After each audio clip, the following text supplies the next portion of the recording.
My name's Bruce Nash. I'm Assistant Director for Science at Cold Spring Harbor Laboratory's DNA Learning Center.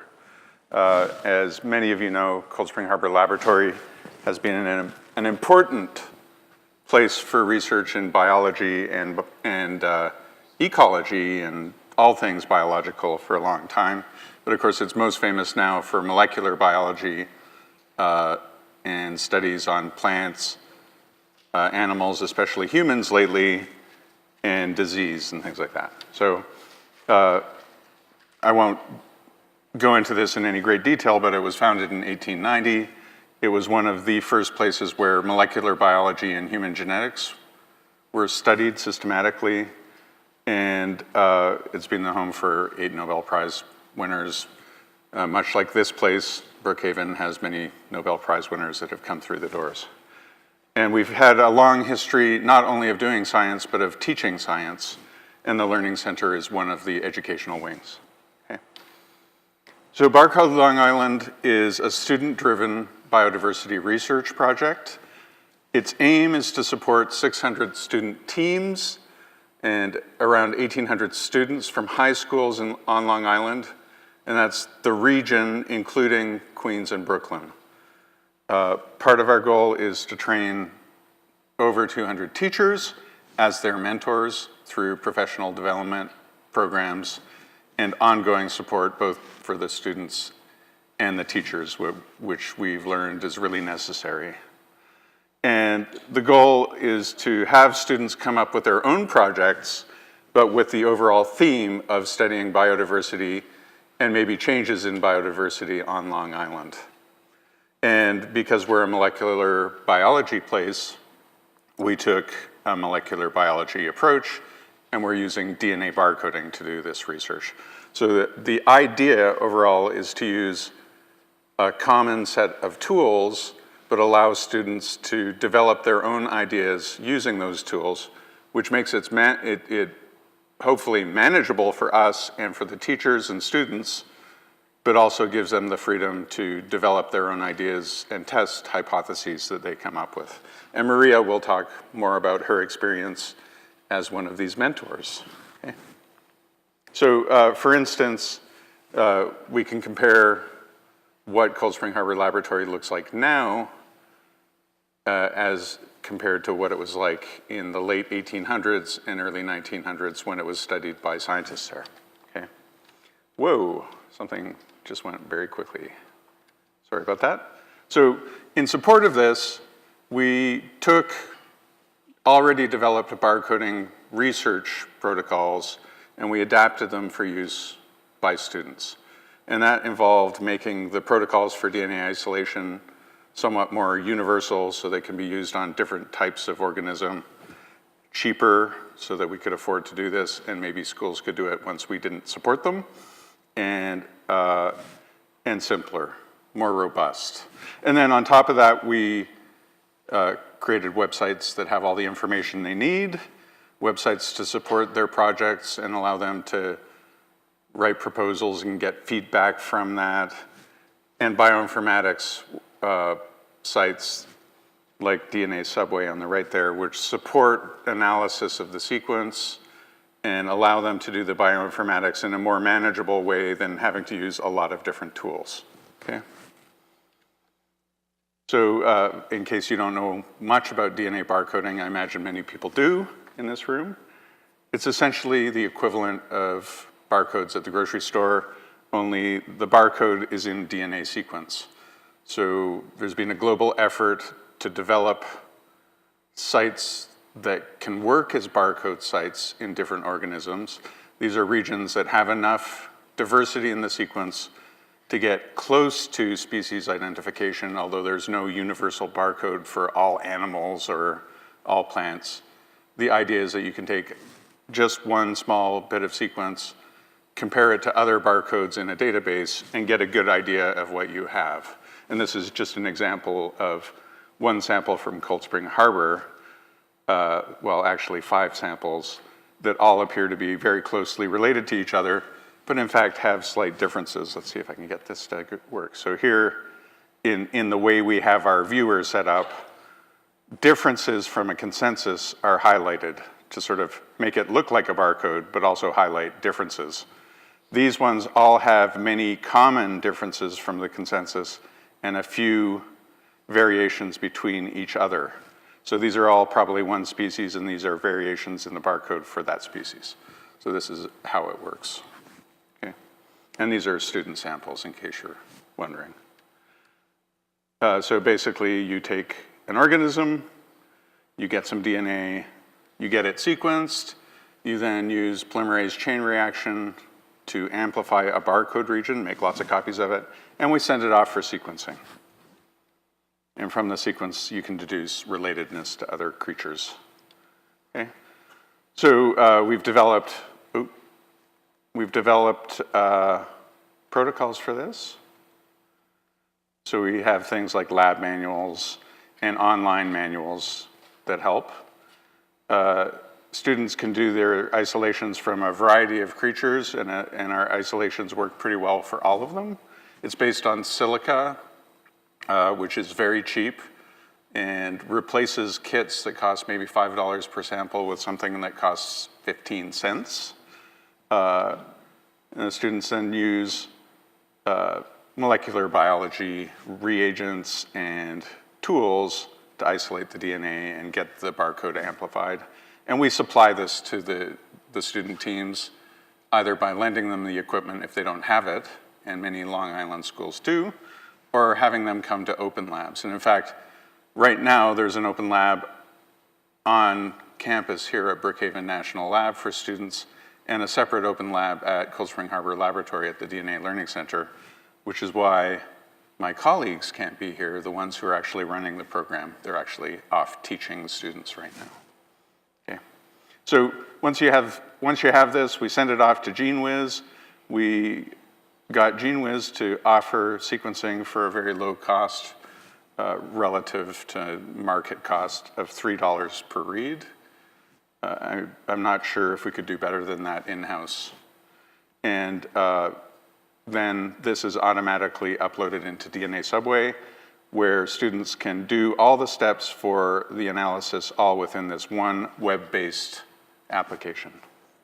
So the application has everything you need. Here's how you can upload sequences. These are all different sequences, but from different groups. There I am, yay. There's one of my former colleagues, Jermel Watkins, who's moved on, and a colleague, Jason Williams, here. But these are also other projects that other people are doing. Okay? So they get the sequence, they can look at the sequence file in the web-based application. They can trim it, get rid of low-quality stuff. They can take paired sequences for forward and reverse reads, build a consensus, edit the consensus if they disagree with what our program does for them, and then trim this to get a finished sequence of high quality, or conclude that they have bad sequence, and then they'll have to go back and redo it, which I guess happens quite a bit, right? Then they can, within the system, use a tool called BLAST to compare their sequence with other sequences, and then we grab information about the best hits, and if there is anything in Encyclopedia of Life, we'll grab the images automatically for them.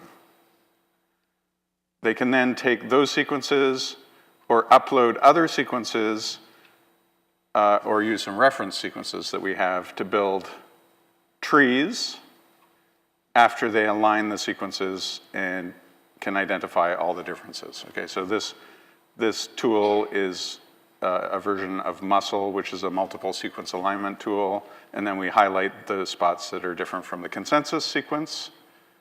And then we have a trim for the alignment so that the sequences are all the same length, and you can build trees that are legitimate.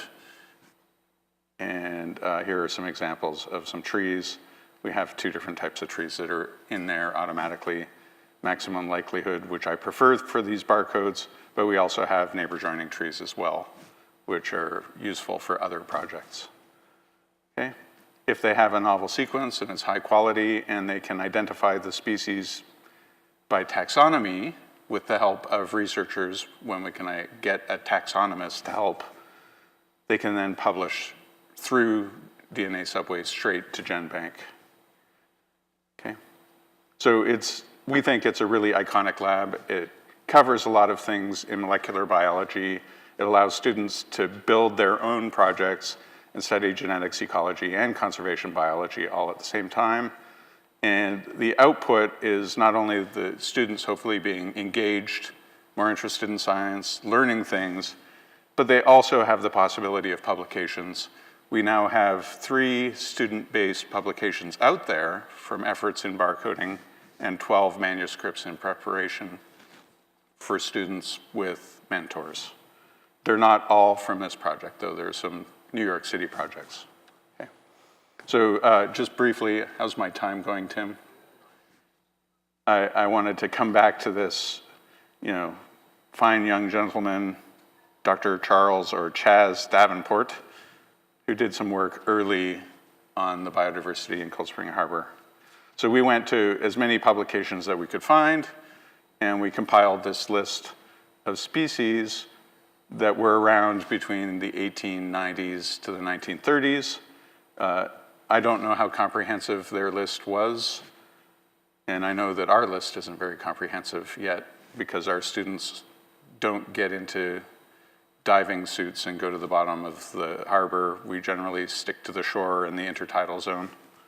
Okay, so here are some creatures that were around 100 years ago. Most of the creatures that were in these studies were invertebrates. And there's a range of rare to very common species. Here's something that we found in a pond right by Cold Spring Harbor Laboratory, which was actually part of this list. We found some nice water mites. I'm trying to convince Tim to identify them for me, but based on sequence, because I know nothing about water mites, we conclude that we had at least 3 different water mites in samples from this pond that were very different from each other at the sequence level, and also very different from anything in any database. So we think we have, at very least, quite novel barcodes, and maybe these mites haven't been studied much. Okay, so here's some sequence from them. Here, there are 2 from this one up here. They seem to be related to each other, and then a couple of samples that seem to be this species. These are actually quite different from each other, and they might represent quite diverged mites. Okay, so this just gives you an example of the sort of alignments that we did for this, just to give you a sense of some of the novel things we can get. We have many other things like this, just like the water mites. Okay, so the present project, which it's in its 2nd year of student research, has had 166 students so far. They've collected over 700 samples. This is the targeted one, sorry. So this is just in Cold Spring Harbor. We've been doing this for about 4 years. It's had 166 students, almost 800 samples, and there are 53 novel sequences and 109 species in there. And remember, only 20 of them overlap with the 126 that were identified earlier. We don't know if that's because things have changed really dramatically or our sampling is totally different. But we're gonna try to figure it out somehow, if we can, okay? So here are some examples of things that were there back then and they're still there, but we haven't found a lot of the ones that they found, okay? And then our distributed research, this project, which is funded by NIH, we've trained 164 teachers, 637 students, over 700 samples, and we're only just at the start of the student research for this year because most students don't really get to their research until spring. And spring is starting tomorrow, I guess. Yay. And 1,500 or so sequences and 85 novel sequences, okay? And just to give you a sense of our spread on Long Island, here's where we're at. These are schools that have projects right now, okay? And it covers the whole area all the way into Brooklyn and Queens.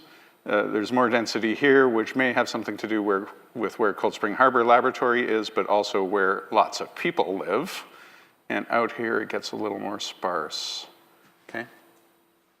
So we're hoping to get even broader coverage and have lots of students studying the marine environments, the terrestrial creatures, mainly invertebrates and plants.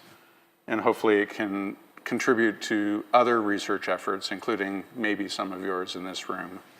And we'd love to collaborate with anyone who would like to do that.